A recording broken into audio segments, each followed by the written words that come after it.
আমি ছাত্র জনতা গুম খুন হত্যা আইনাগর ফ্যাসিবাদ কায়েমের মাধ্যমে খনি হাসিনা এবং তার দোসররা গত 16 বছরে বাংলাদেশে ইসলামী আন্দোলনের উপর এবং আমাদের ছাত্র জনতার উপর ইতিহাসের বর্বরোচিত হত্যাকাণ্ড চালিয়েছে।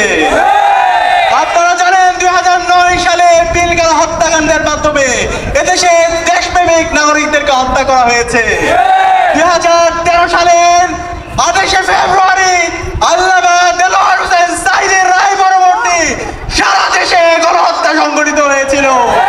2013 সালের 5 মে শাপলায় আমাদের এদেশের মাদ্রাসা শিক্ষার্থীদের উপর গণহত্যা এবং শিশু হত্যা সংঘটিত হয়েছিল।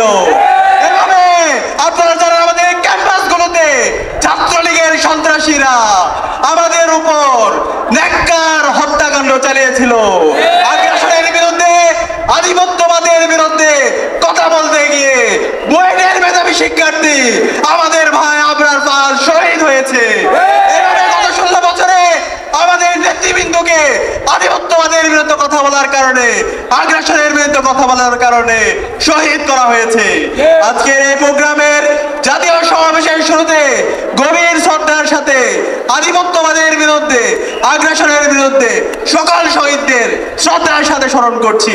সাথে সাথে জুলাই বিপ্লবের আবু সাঈদ ওয়াসিম শান্ত থেকে শুরু করে শহীদ আলী রায়হান 2000-এর অধিক যে সমস্ত ভাই বোন শহীদ হয়েছে সকল শহীদদেরকে শ্রদ্ধার সাথে স্মরণ করছি।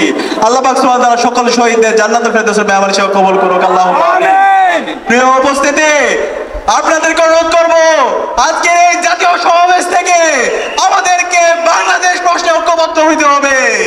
দেশের স্বাধীনতা সার্বভৌমত্ব অখণ্ডতার প্রশ্নে বৈষম্যহীন বাংলাদেশ বিনির্মাণ করার প্রশ্নে আমাদেরকে ঐক্যবদ্ধভাবে কাজ করে যেতে হবে।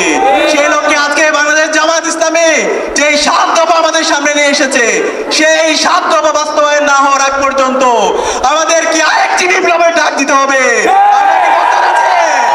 আগামীর বিপ্লব হবে ইসলামের বিপ্লব ইনশাআল্লাহ। আগামীর বাংলাদেশ হবে ইনসাফের বাংলাদেশ। বাংলাদেশ জিন্দাবাদ। বাংলা ইসলামী ছাত্র শিবির জিন্দাবাদ।